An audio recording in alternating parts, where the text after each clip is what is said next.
अच्छा, इंग्लिश ऐसे के हवाले से, क्योंकि I fail in my first attempt as well, तो व्हाट आई फील लाइक, जो मैंने फील किया कि मुझसे भी थोड़ी बहुत एक चीज़ हो गई, that was there are couple of points and I will explain it one by one. The first point would be vocabulary. अच्छा, हमें बताया गया है वहाँ पे जब मैं भी लाहौर गया था कि यार you should use very big words और अट्रैक्टिव वर्ड्स और थोड़े डिफिकल्ट वर्ड्स, ताकि इम्प्रेस हो जाए आपका एग्जामिनर कि he knows a lot about English और बड़ा वो एक्सपर्ट कोई है. Which is not true. I feel like which is not true. मुझसे ये भी मिस्टेक हुई थी. My vocabulary was good. When I used to study a lot of vocabulary words, और उसको मैं अपने sentences में बहुत ज़्यादा use करता था. I used to practice a lot as well. But I think the simpler the essay, in simple words, the better it is. I've seen a lot of people, a lot of students जो वहाँ पे पास हुए हैं, my friends as well, जिन्होंने clear किया ऐसे उस time पे, तो दे यूज सिंपल लैंग्वेज. और फिर मैंने भी रियलाइज़ किया ये कि to use simpler words, so that जो चेक करने वाला है जो आपका, वो प्रॉपरली समझ सके उस चीज़ को. ऐसे is basically trying to give something from your mind so the examiner can check and understand it properly. ऐसे नहीं कि उसको इतना को कंफ्यूजिंग करना और उसको वो चीज़ करना. तो that was one thing that I feel like वो है. दूसरी बात है practice.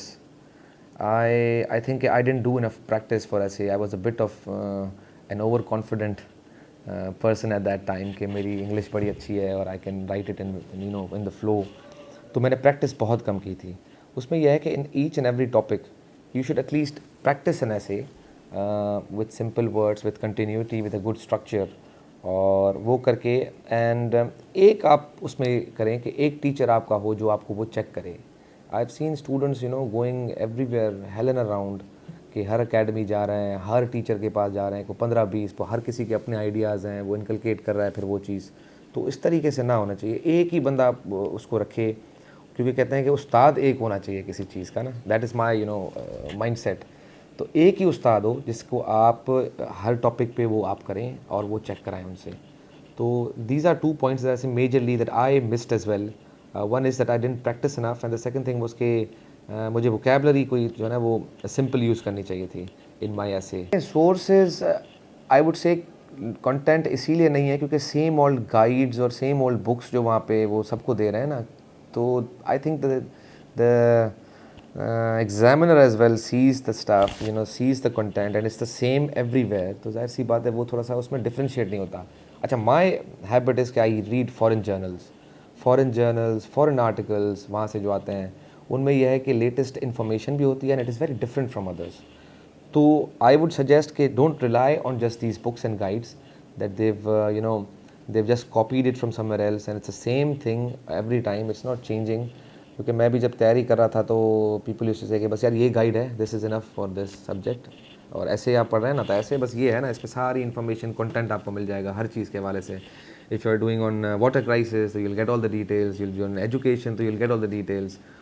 It's the same, but to be different, to be unique, I think you should use outside sources, foreign articles, foreign journals, और बाहर के writers बड़े अच्छे हैं, तो उनको आप सर्च करेंगे तो you can easily access them. There are a couple of sites that you can easily access and see all the writers' work. So I think these foreign writers and articles are very useful. So I would suggest to use the newspaper.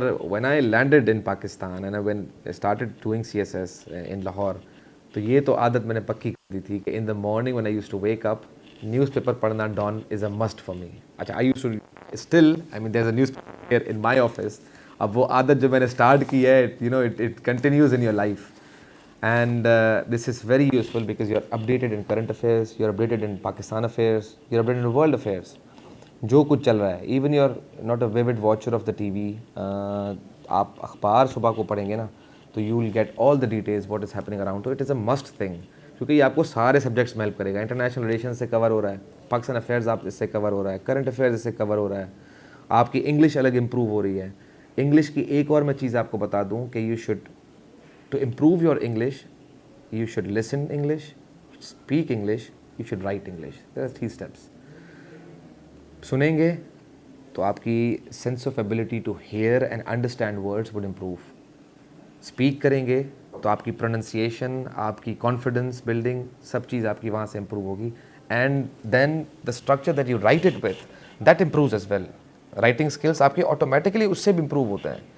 People से कि यार listening and speaking that is something different, वो हम जब interview आएगा, जब interview देने जाएंगे तब हम ठीक है स्पीकिंग देख लेंगे। दैट आई से कि no, I mean to improve writing English as well, these three components, ये तीनों चीज़ें इंग्लिश की लर्निंग की वजह से आपकी नेसेसरी हैं। That is my experience until now.